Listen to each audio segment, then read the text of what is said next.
दंडवत हो। सिन्नर लीलाओं के आज के तीसरे सत्र में हम ले रहे हैं पूर्वार्ध 239 नंबर की लीला देवा भटा भेटी। आचार्य भट्टोबास जी और स्वामी जी की प्रथम भेंट इस लीला में हम श्रवण करेंगे। मग देव भट अभयसे महादयसे उमयसे लंभट ऐसी अवघीची गोसाव्यांच्या दर्शनासी आली। और उसके बाद में देव मतलब रामदेव दादोस, भट्ट मतलब भट्टोबास जी, आबाईसा जी, महादाईसा जी, उमाईसा जी और एलम भट्ट, ऐसे 5 जन स्वामी जी की भेटी के लिए सिन्नर में आए हुए हैं और भील मठ की ओर अभी ये निकले हैं।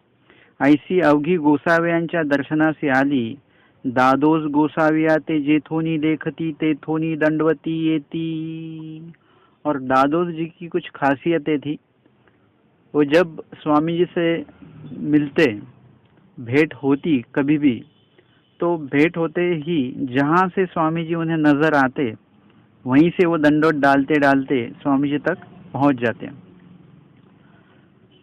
तेथोनी दंडवती येती दंडवते घातली श्री चरणा लागले। और हमेशा की तरह वे दंड जहाँ से स्वामी जी को उन्होंने देखा वहीं से दंडवत डालते डालते डालते वो स्वामी जी तक पहुँचे और फिर पास पहुंचकर श्री चरणों पे नमस्कार किया, दंडवत किया। गोसावी दादो साफी क्षेमालिंगन दिधले। और स्वामी जी उन्हें मिलते हैं, फिर गले मिलते हैं और फिर तिये श्री चरणा लागली, श्री चरणा लागता सर्वज्ञ मणितले। और इनसे मिलते मिलते ही गोसावी दादो साफी क्षेमालिंगन दिधले और महादाईसा उमाईसा जी भी वहां पर आए हुए हैं, जो कुछ देर पहले आकर गए हैं। श्री चरणा लागता सर्वज्ञ महादाईसाचे हळूची म्हटले, त्र्यंबका बाईया येथीची याची माँ। स्वामी जी कहते अच्छा, त्र्यंबकेश्वर को जाने वाले बाईया तो इनके साथ ही है, मतलब ये यहीं के, मतलब हाँ हमसे मिलने ही आप आए हुए हैं।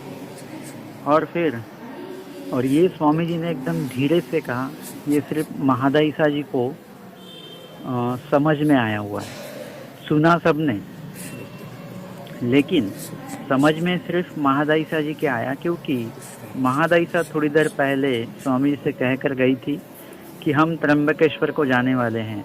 तो ये त्र्यंबक को जाने वाले, ये त्र्यंबक बाईया हुई।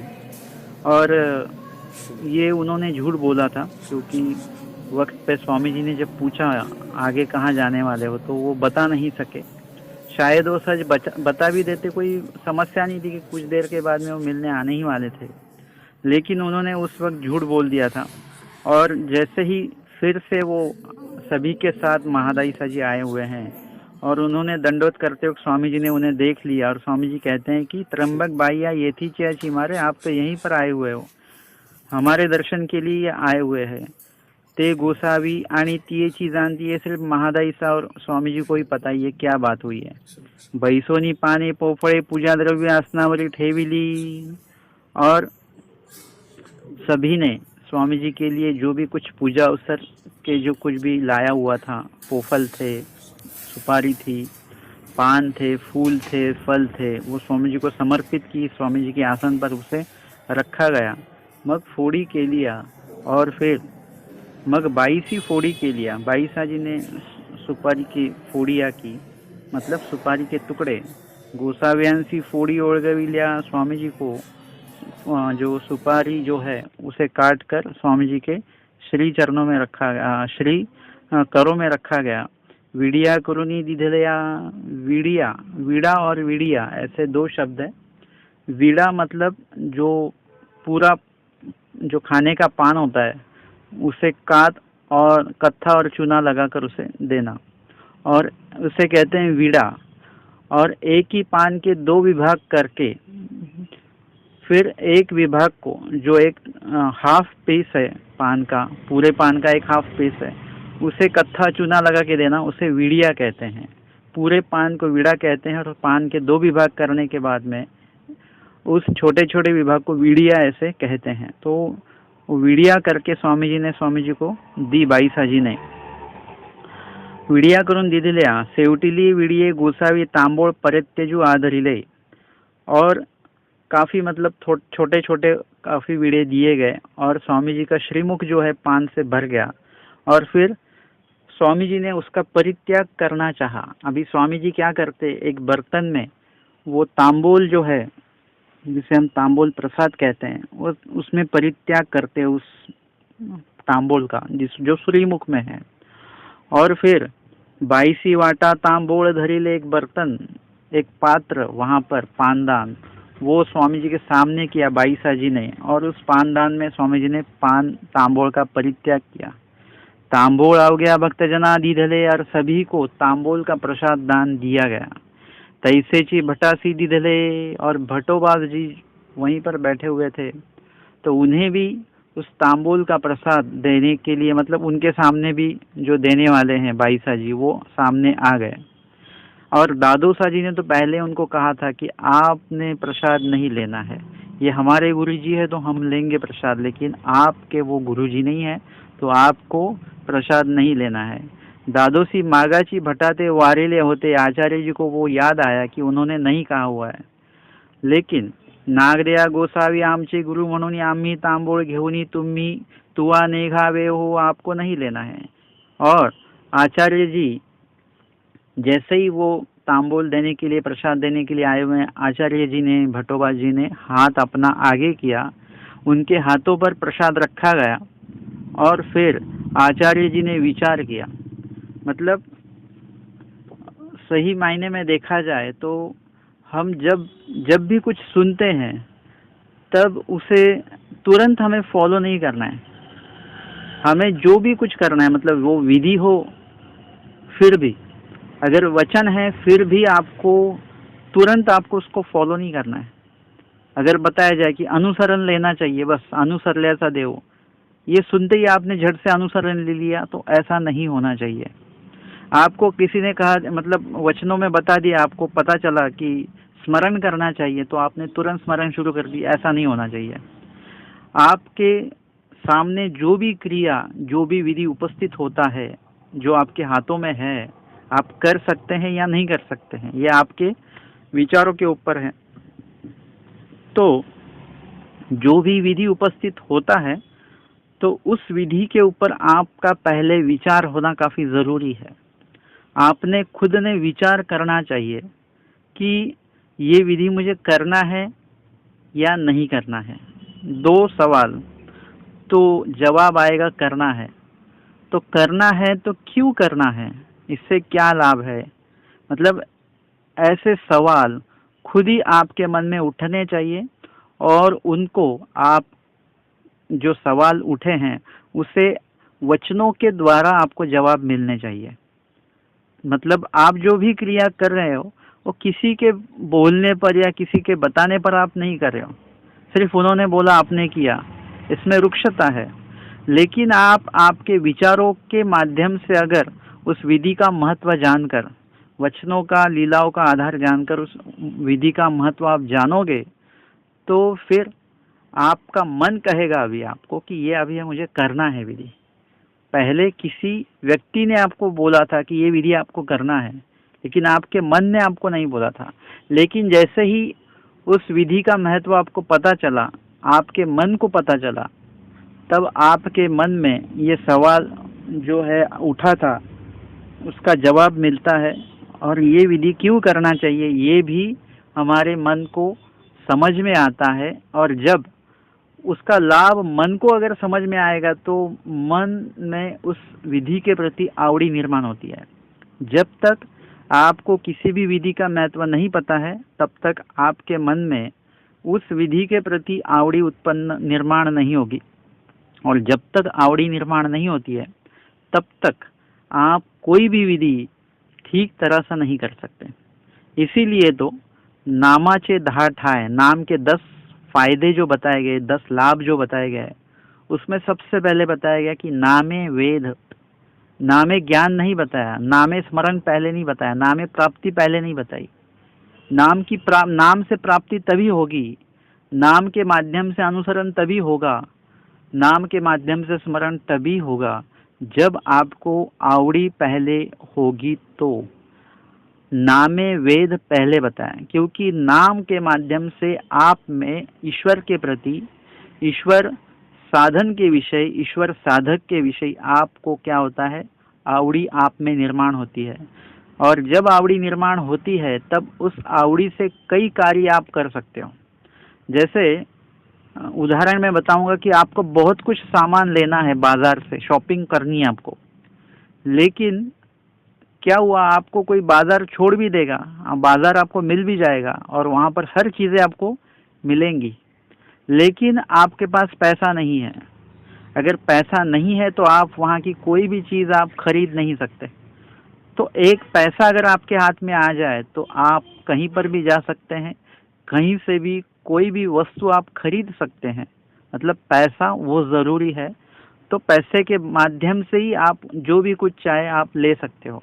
वैसे ही नाम स्मरण से आपको जो आवड़ी निर्माण होने वाली है, विनामे वेद, जो आवड़ी निर्माण होने वाली है, उस आवड़ी अगर आपके पास नहीं है तो आपका ना अनुसरण घड़ेगा, ना स्मरण घड़ेगा, न कोई किसी प्रकार का सहाय्य होगा, ना नाम प्राप्ति ते करी, और ना ही ईश्वर की प्राप्ति होगी। नाम से ईश्वर की जो प्राप्ति होनी चाहिए वो नहीं होगी, क्योंकि हम जो नाम स्मरण कर रहे हैं वो आवड़ी पूर्वक नहीं कर रहे हैं। किसी ने बोला है कि श्रावण मास में या मार्गशीर्ष में आपको स्मरण करना है, बस आप उस रेस में लग चुके हो, आप लाख, 1 लाख या 2 लाख या पता नहीं कितना स्मरण करना है, ये आप उस रेस में लग चुके हो, तो उसमें आपकी आवड़ी नहीं है। अभी आप क्वांटिटी को आप रेस कर रहे हो, मतलब क्वांटिटी से आपका रेस है कि कितना स्मरण होना चाहिए रोज का, फिर महीने का कितना होना चाहिए, इस रेस में लगे हुए हो। जब आपको भूख लगती है तब कंपटीशन वहाँ पर नहीं होता, मतलब आपको सचमुच आपको भूख लगती है और उस वक्त आप जो खाते हो, जो भी भोजन लेते हो, आप जो भी कुछ खाना खाते हो, तो उसमें एक प्रकार की आवड़ी होती है कि मुझे मतलब ये भूख लगी है, अगर ये भोजन अगर मैं खाऊंगा तो मेरी भूख जाएगी। तो उस भोजन को ग्रहण करते वक्त आप में जो अपनापन होता है, वो जो आवड़ी होती है वो अलग होती है। और जैसे जैसे वो खाना आगे बढ़ता है ना आपका, आप 10 ग्रास लेते हो, 15 लेते हो, उसके बाद में आपकी जो भोजन के प्रति जो आवड़ी पहले ग्रास में थी वो आखिरी के ग्रास में नहीं होती है।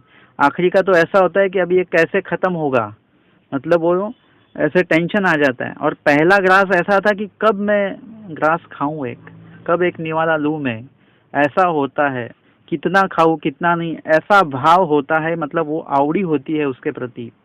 लेकिन जैसे जैसे आखिरी ग्रास हम लेते हैं, मतलब आखिरी भोजन का आखिरी समय शुरू है, तब हमें जो परोसा हुआ है वो खत्म करने की पड़ी हुई होती है और सब ज़्यादा हुआ होता है। मतलब ऐसा लगता है कि इतना खत्म होगा नहीं होगा, मतलब उस भोजन के प्रति आपकी वो आवड़ी नहीं होती है जो पहले थी। अभी शुरुआत में आपके पसंद का आपको कुछ मिलता है खाने के लिए, तो उसके प्रति जो आवड़ी होती है, मतलब खाते वक्त आप पूरा टेस्ट और स्वाद लेकर आप खाते हो, बहुत अच्छी तरीके से खाते हो, और उसका आप प्रमाण भी करते हो कि इसमें नमक कम है, ज़्यादा है, इसमें ये चाहिए था वो चाहिए था, ऐसा भी आप उसके प्रति आप विवेचन करते हो। लेकिन सोचिए, अगर आपको किसी ने बताया कि जितना ज़्यादा खाना खाओगे उतना आपको ज़्यादा पैसा मिलेगा, अगर कोई शर्त रखते हैं या फिर कोई रेस लगाते हैं, कंपटीशन रखते हैं, तो आप वहाँ पर कैसा खाना खाएंगे? आप ना कोई इसमें खाने में स्वाद लोगे, ना ही खाने में कोई आनंद आपको आएगा, ना खाना कैसा बना है क्या बना है ये भी आपको नहीं समझेगा, नमक कम है ज़्यादा है ये भी आपको नहीं समझेगा। आप सिर्फ खाने की सोचेंगे। मतलब रेस में जब आप लगते हो तब आपको कोई भी उसमें आनंद नहीं आता है, लेकिन आप आपके मन से, आपके मन के आवड़ी के माध्यम से अगर आप कोई भी कार्य करते हो तो उसमें आपको काफ़ी आनंद आता है और स्वस्थता भी आपको काफ़ी अच्छी मिलती है उससे। और इसीलिए कभी भी ऐसा देखिए, अगर आपको कितने भी बड़े अधिकरण क्यों ना हो, अगर वो आपको सही भी विधि बताते हैं, सही विधि बताएंगे, वो आपको स्मरण करने के लिए कहेंगे, लेकिन ऐसा नहीं है कि आपको किसी ने बोला आप स्मरण क्यों करें तो आप कहते हैं कि वो बाबा जी ने बोला हमको। किसी ने कहा आप पढ़ाई क्यों करें तो उन्होंने बोला हमको पढ़ाई करो करके। मतलब ये जवाब आपके गलत है। बोला तो उन्होंने ही आपको, लेकिन आपको आपके मन के, अगर आपके मन में अगर उस विधि के प्रति आवड़ी अगर होगी तो आप दूसरों का नाम नहीं बताएंगे। अगर आपको भूख लगी है और आप खा रहे हो, कुछ खाना खा रहे हो, अगर किसी ने बताया आप क्यों खा रहे हो तो आप क्या कहोगे? मुझे उन्होंने बताया कि खाओ इसलिए मैं खा रहा हूँ। ये जवाब नहीं देंगे। आप कहेंगे मुझे भूख लगी है तो मैं खा रहा हूँ। आप किसी का नाम नहीं लोगे। वैसे कोई भी विधि करते वक्त अगर आपके मन को विधि अच्छा लगता है, मन में उस विधि के प्रति अगर आवड़ी निर्माण है आपकी, तो अगर किसी ने भी पूछा ये विधि आप क्यों कर रहे हो तो आप नहीं बताएंगे इन बाबा जी ने बोला है मुझे, इन महात्मा जी ने मुझे बोला है कि ये विधि करो इसलिए मैं कर रहा हूँ। ये जवाब आप नहीं दोगे। आप कहोगे कि ये विधि में स्वामी जी ने मुझे बताया हुआ है और ये विधि, इस विधि का महत्व मुझे पता चला और इस कारण मैं ये विधि आचरण में ला रहा हूँ। मतलब इसका कारण जो है आपको अपना खुद का देना है कि ये मुझे विधि पसंद आया हुआ है और ये इस विधि का महत्व भी मुझे पता चला। मतलब ये आपको सवाल का जवाब ऐसा देना चाहिए। और इसीलिए कोई भी विधि आपको अगर प्राप्त होता है तो उसके प्रति आपको विचार करना काफ़ी ज़रूरी है, बहुत ज़रूरी है। क्योंकि विचार करने के बाद में आप उस विधि से जो आपको लाभ होने वाला है तो उसकी रिस्पॉन्सिबिलिटी आप खुद लेंगे। आप किसी के ऊपर उसका धकेलेंगे नहीं कि इनके वजह से ये हुआ, मुझे तो करना ही नहीं था, ऐसा नहीं होगा।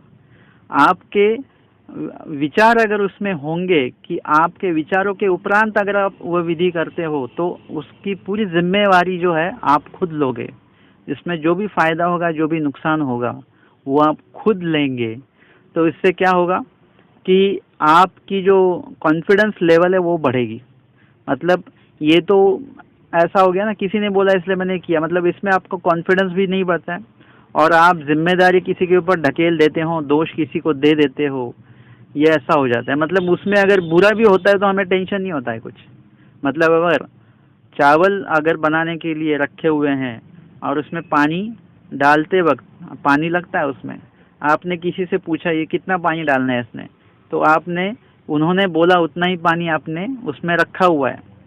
अभी जब वो अगर चावल कच्चे हो जाते तो आप क्या कहोगे? मैंने नहीं रखा पानी, इन्होंने बोला उतना डाला हुआ है। मतलब आप उनके ऊपर ढकेल रहे हो। मतलब आपका अगर खुद का अगर विचार होगा कि आपने अगर खुद वो पानी आपने लेवल देखा हुआ है और आपने निश्चित किया कि इतना ही पानी इसमें होना चाहिए, अगर वो कुछ खराब हो जाता है, कच्चा रह जाता है, ज़्यादा ही पानी हो जाता है तो इसकी जिम्मेवारी आप खुद लेते हो।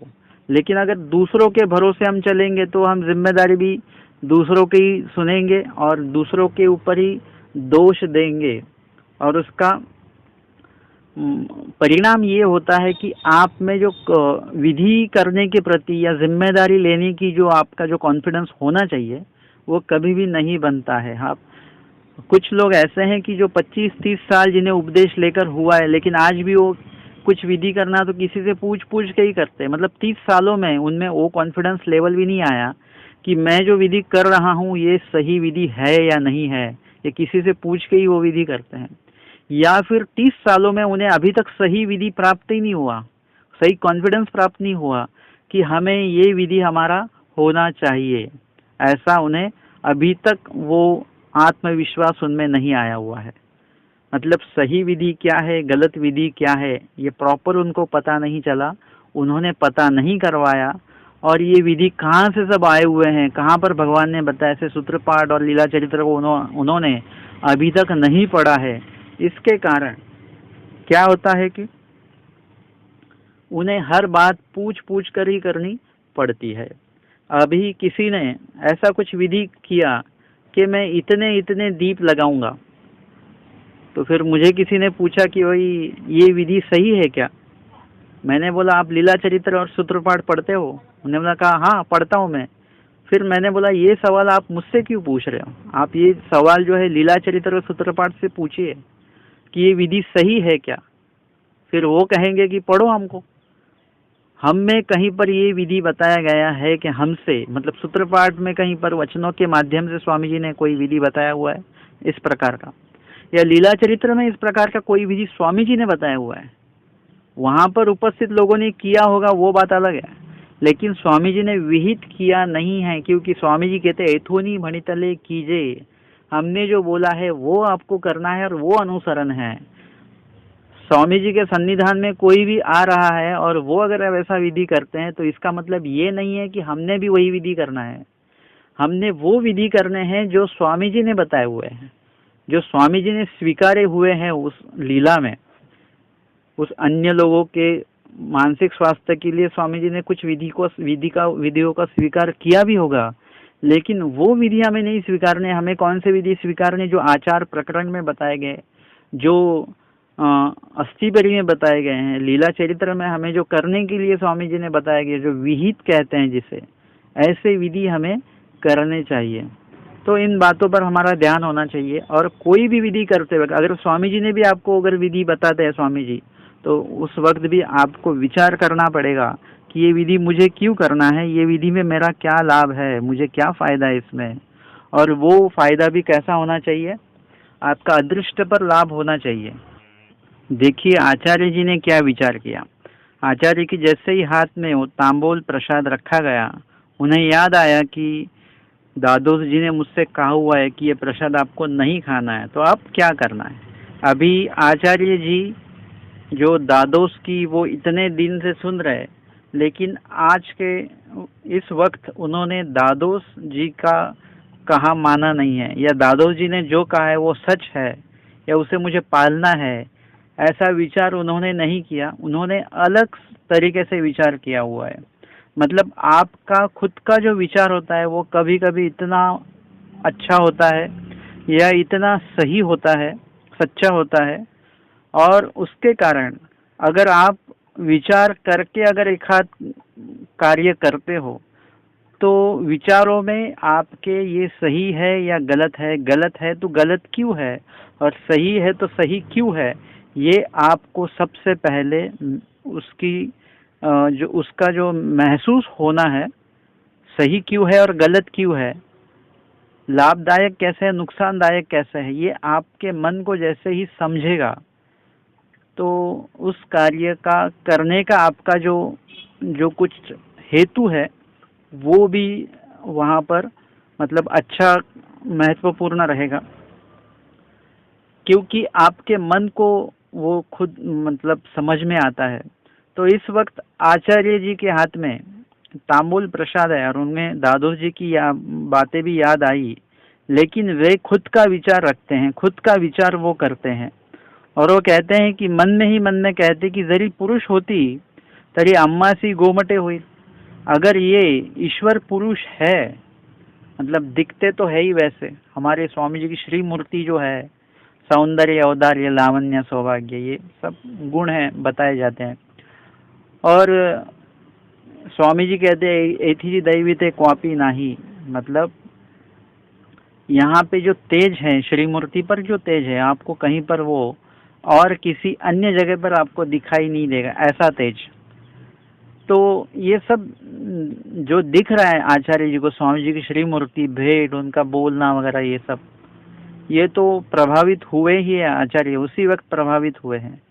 लेकिन वे कहते हैं दिखने में तो ये है ही, मतलब ईश्वर जैसे ही है, अगर वास्तविकता से अगर ये ईश्वर पुरुष होंगे, कोई सामर्थ्यवान पुरुष होंगे, अच्छे इंसान अगर ये होंगे, तो पुरुष होती तरी अम्मासी गोमटे होइल, अगर ये है ही ईश्वर पुरुष तो हमें गोमटा होने ही वाला है। मतलब अगर ये स्वामी जी के बारे में ऐसा इस प्रकार से उन्होंने जो विचार किया हुआ है, उसके कारण क्या हुआ है कि दादोस जी का जो कहना है, उस कहने को उन्होंने थोड़े सा बाजू में रखा, और अभी स्वामी जी के बारे में उन्होंने विचार किया हुआ है कि अगर ये सही में ईश्वर पुरुष है तो इससे तो मुझे गोमटा ही होने वाला है, लाभ ही होने वाला है। और अगर ये ईश्वर पुरुष नहीं है और अगर मैं ये तांबूल प्रसाद ले लेता हूँ तो क्या होगा, खेती किया ची उसी टी खादली अस्ती, मतलब हमने तो ऐसे कितने जनों का छीन कर झूठा खाया हुआ है। तो इसमें एक भी ये भी आ जाएगा, म्हणोनी घेतले, तो इसमें ये भी आ जाएगा। कईयों का हमने झूठा खाया हुआ है, छीन कर खाया हुआ है, तो इसमें ये भी आ जाएगा। मतलब कुछ अलग हम मैं कुछ कर नहीं रहा हूँ, जो इतने दिन से मैंने किया यही आज होगा। और अगर ये ईश्वर पुरुष है और ये मैं तांबूल खा लेता हूँ, प्रसाद ले लेता हूँ, तो उससे मुझे फायदा ही फायदा होने वाला है। मतलब दोनों तरफ से उन्होंने विचार किया। और कोई भी कार्य करते वक्त आप उसके फायदा अगर आपको होता है तो उसका भी स्वीकार आपको करना चाहिए। वैसे ही अगर उसके कारण अगर कोई नुकसान भी होता है तो उस नुकसान का भी आपने स्वीकार करना चाहिए। मतलब उसे झेलने की ताकत आप में होनी चाहिए। कभी कभार ऐसा होता है कि कोई कार्य आप करते हो और उसमें आपको जो तरक्की अगर आप हासिल नहीं कर सकते हो तो उससे आपका मनोबल जो होता है वो कम हो जाता है और आप नाराज हो जाते हो। तो वैसा नहीं होना चाहिए। आचार्य जी ने दोनों बातों को सामने रखा हुआ है, नुकसान और फायदा। नुकसान तो नुकसान, फायदा तो फायदा, लेकिन ये प्रसाद तो अभी खाना ही है, लेना ही है, इसे छोड़ना नहीं है। और दादोस जी के बातों को उन्होंने इग्नोर करके वो प्रसाद उन्हें ग्रहण किया।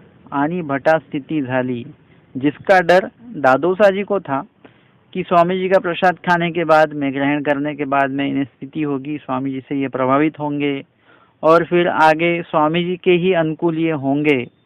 और दादोस जी, उनको लगता था कि मुझसे फिर आचार्य जी का अंतर बढ़ते जाएगा।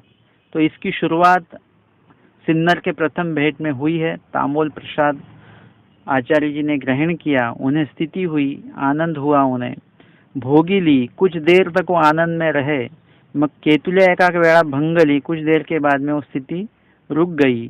मग गोसावी भटा ते पूछिले, और आचार्य जी से हमारे स्वामी जी पूछते हैं, महात्म्यापासून झाले ते तैसे जी की येत काही गुण विषयक आगळा असे। अभी आपने जो सुख लिया हुआ है, तो एक तो दादोस जी से नाम सुनने के बाद में भी उन्हें स्थिति हुई है और अभी स्वामी जी से भी उन्हें स्थिति हुई है। दोनों बार उन्हें आनंद का संचारी हुआ है। लेकिन स्वामी जी आचार्य जी से फिर भी पूछते हैं कि आपको 2 बार स्थिति हुई, तो महात्मा जी से जो हुई और ये अभी जो आपको स्थिति हमसे जो हुई, इसमें कुछ फर्क है या दोनों भी एक जैसे ही है? तो आचार्य जी कहते, जी जी ये थोनी सुख विशेष आगड़ा से, यहाँ से कुछ सुख विशेष आगड़ा से मुझ कुछ अलग है। वो कुछ अलग था और ये कुछ अलग है। जैसे मिठाई होती है, 50 रुपए किलो वाली भी वो मिठाई होती है और 500 रुपए किलो वाली भी वो मिठाई ही होती है। लेकिन ये 50 रुपए वाली वो भी मीठी लगेगी, वो भी मीठी लगेगी, 500 वाली भी। लेकिन फिर भी क्वालिटी का जो विषय आता है, तो क्वालिटी 50 रुपए वाले किलो वाले मिठाई में नहीं होगी, वो 500 रुपए वाले किलो वाले मिठाई में वो क्वालिटी होगी। तो ये आपको पहचानने में आना चाहिए, क्वालिटी आपको समझ में आनी चाहिए। अगर क्वालिटी को आप जान जाओगे तो आपको काफ़ी आसानी होगी आगे बढ़ने में। मतलब अगर हमें जब तक यही पता नहीं चलता है कि उत्तम क्या है, जो उपयुक्त है, आवश्यक है, ऐसा क्या है। अभी तो हम ऐसे कई विधि करते हैं जो हमारे लिए, मतलब स्वामी जी ने सबसे तो पहले स्वामी जी ने वो बताए नहीं है, यह हमारे उपयोग के भी नहीं है और हमारी जो क्वालिटी बढ़ाने वाले वो विधि नहीं, हमारी योग्यता बढ़ाने वाले वो विधि नहीं है। लेकिन हम करते जा रहे हैं क्योंकि हमें हम इसका विचार ही नहीं करते हैं। कोई भी कार्य करते हो तो उसका विचार नहीं करते हैं। और कार्य करने के बाद में, जैसे आपने किसी स्तोत्र का पारायण कर लिया 1 घंटा और 1 घंटा आपने स्मरण किया, तो कोई आपसे पूछेगा कि आपको दोनों में क्या अच्छा लगा, आप कहेंगे दोनों ही अच्छे थे, स्तोत्र में भी भगवान का ही नाम था, यहाँ पे भी भगवान का ही नाम था। मतलब आपको समझ में नहीं आ रहा है कि दोनों में से अच्छा क्या है। आपको दोनों भी अच्छे ही हैं, लेकिन फिर भी सबसे ज़्यादा आनंद किस में आ रहा है, जिसमें सबसे ज़्यादा स्वस्थता किस में आपको प्राप्त हुई, तो उसका उत्तर है नाम स्मरण में। लेकिन हमें आदत लग गई है, नाम स्मरण की हमें आदत नहीं है, तो हमें कंटाला आ जाता है। फिर आपको लगता नहीं मैं ये किताब पढ़ लेता हूँ तो मुझे अच्छा लगता है। लेकिन जो ईश्वर विहित जो नाम स्मरण है उसमें हमें ढूंढना चाहिए कि इसमें कुछ तो अलग है, ये विशेषता आपके हृदय तक आपको पहुंचानी है, पहुंचनी चाहिए। तब आपको सही क्या है, गलत क्या है, और सही में भी क्वालिटी वाला क्या है, अनक्वालिटी वाला क्या है, ये आपको पता चलेगा। तो आचार्य जी कहते हैं, मतलब आचार्य जी ने सिर्फ स्तुति स्तुक का आनंद नहीं लिया, तो उसमें उन्होंने देखा भी कि सोचा भी और महसूस भी किया कि स्वामी जी से जो आनंद हुआ है कुछ गुण विशेष आगड़ा, उसका उसके गुण और उसका कुछ खासियत जो है, विशेषता मतलब खासियत, ये कुछ आगड़ा मतलब कुछ अलग है वो, और इसमें काफी फर्क है। सर्वज्ञ म्हटले भटो येथोनी तुम्हा स्थित्यांतर का, स्वामी जी कहते हैं अभी यहाँ से, मतलब अभी से आपको, आप में, आपके जीवन में स्थित्यांतर का मतलब आप में अभी बदलाव, यहाँ से परिवर्तन आपके जीवन में शुरू हो चुका है। और अभी से आपके पूरे आचारों विचारों में, पूरे कार्यों में बदलाव आने वाला है। और वहीं से फिर स्वामी जी ने सिन्नर की प्रथम भेंट हुई, और उसके इस वाक्य के मतलब ये जो स्वामी जी ने बोला हुआ है एथोनी तुम्हा सिद्धांतर किंगा, यहीं से स्वामी जी ने आचार्य जी को जब जब मिले तब तब उनमें बदलाव लाए। उनको जैसा कहा जाता है हमारे शास्त्र में, एथोनी घड़ीले मड़ीले, मतलब उन्हें घड़वाया मड़वाया उन्हें, मतलब स्वामी जी ने उन्हें अयोग्यते योग्य करी थी, वैसे ही स्वामी जी ने उन्हें अयोग्य थे आचार्य जी, उन्हें योग्य करते गए, हमेशा उनमें बदलाव करते गए। और फिर महादायिसा जी को भी स्वामी जी कहते कि आता याते पुरी कर नागदेव, मतलब पुरी गांव के पहले के जो नागदेव थे, जो तलवार लेके घूमते थे, ऐसा आप उनको अभी मत समझिए। हाँ, येतीची जवळी के आन झाला से, मतलब हमारे सन्निधान के माध्यम से, सहायता से इनमें काफी बदलाव आ गया है। आन झाला से मतलब ये अलग हो चुके हैं, पहले जैसे अभी ये नहीं है।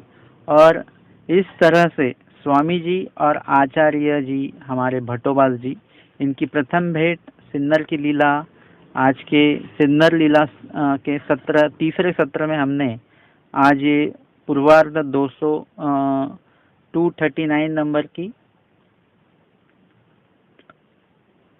देवा भटा भेटी, इस लीला पर श्रवण और चिंतन आज हमने किया। दंडवत हो।